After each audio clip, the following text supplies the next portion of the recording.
Hey, how's it going, guys? My name is Dexter. Hey guys, I'm Rob. And we're here at CitySound Studios in Toronto, Canada, looking at some Dingwall basses, and it's courtesy of the Axe Palace. All right, so let's take a look at what we got. A couple of 5 strings, a 4 string, some interesting models that I think are fairly new. So let's take a look at the first one. So what we've got here today, this is a John Taylor 3 model. The bass is from Duran Duran, signature model. We have it on a Seafoam green finish on Nyota body. It's got a cool Rio racing stripe. We've also got a maple neck, Pau Ferro fretboard, a nice signature inlay at the 12th fret. We have the standard Dingwall 3 pickups. We've got the volume knob, we've got a pickup selection knob. An interesting thing about this one is that we have a Rupert Neve design preamp. We also have a nice bridge. I think this one is fairly common in custom shop models, but it's nice that this is on a production model from Dingwall. We have an on and off switch as well. So why don't we plug this guy in? Let's hear it. It looks really cool in person. I'm a huge fan of the finish. I like the high gloss on the Seafoam green. Super cool.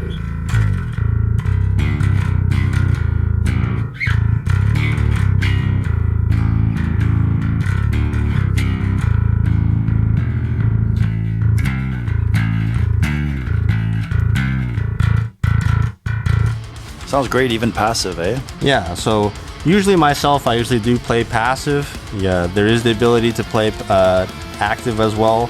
Usually for my own recordings, I like to stick with passive just to make sure that if I need to do additional takes on another day, I'll have the same exact settings essentially. But it is very useful to have the active, so we'll grab the 4 string and we'll demo that as well. So we have here basically the same bass. It's just on a 4 string instead of a 5 string. Same finish, same body, same Rupert Neve preamp. And why don't we give that a little spin? So before we do that, we'll just do it in passive.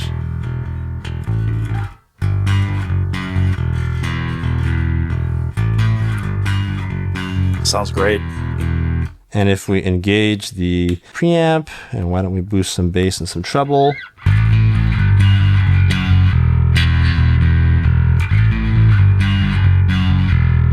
Big difference. Yeah, definitely a big difference. Sounds very meaty.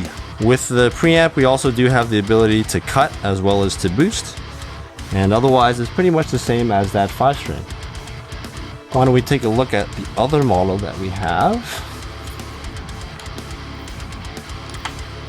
All right, so what we have here, this is a 5 string Nolly Getgood NG3 model. This is a Ducati pearl finish on an alder body.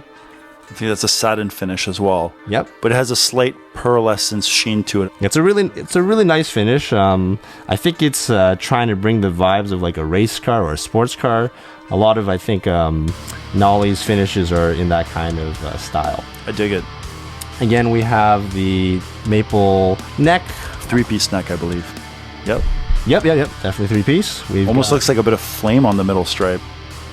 Wow, look at that. Yeah, that's pretty nice, actually. We've got maple fretboard as well. Just like the John Taylor model, we got a volume, we got a pickup selector, same 3 Dingwall pickups. And on this one, instead of the Rupert Neve preamp, we have a dark glass preamp. This one, similar to the Rupert Neve, we have an on-off switch if we want to bypass the preamp altogether. And then otherwise, it's essentially a 3-band EQ. You can boost, you can cut as well. So let's hear that a little bit. Let's hear it maybe with some bass and treble boosted.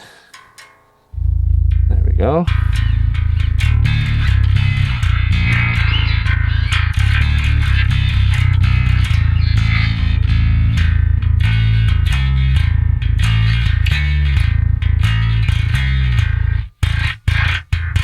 Could you give us a little slap as well? Sure.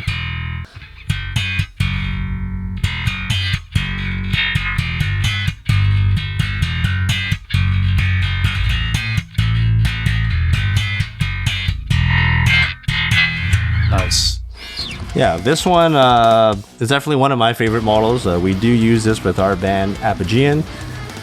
We do also tune down a little bit lower. So one thing that's really nice about these Dingwall basses, if you're not familiar with them, is they have fan frets. What that means is on the lowest string, typically the low B, you have a 37-inch scale, which is a bit longer than what you normally see on other 4 and 5 strings. A lot of 4 strings, they'll be 34-inch. A lot of 5 strings are often 35-inch. With the 37-inch, basically what you get is a very, very tight low B string. If you've played other 5 strings, sometimes you may notice that B string is a little bit loose, a little bit flubby. You don't get that at all with the Dingwalls. They're always very tight, very clear. With the fact that it's a longer scale length, it means that you don't need to slap on a super thick low B string if you want that same level of tightness. And you also get a much clearer tone. On some of my other basses, I do end up having to throw on like a very, very thick low B string in order to maintain that level of tension. But sometimes that very thick string has not a lot of clarity in the notes that's being played. With the Dingwall, it's very clear, and I think for that reason, these basses are super popular nowadays for modern metal and rock music. That, of course, doesn't mean that these basses are only meant for metal. Obviously, you can see with the Duran Duran models, it can be popular for 80s pop music. I've seen them used by jazz basses as well. Really, they can be used for any kind of style. Which one are you taking on the road? Personally, I really do like the aesthetic of the John Taylor model. Yeah, and you're playing passive anyway. Yeah, right? and I'm playing passive anyways. And who doesn't want a Neve preamp on board? Yeah, we did a playthrough with one of these for one of our Apogeian songs, and it felt great playing it. Cool. And it felt just as home as me playing the NG3 model that I normally play. But aesthetically, it's very unique, I'd say. Thank you so much for tuning in, guys. And if you have any questions or if you're looking for more information, head over to the Axe Palace. I guess we'll catch you guys next time.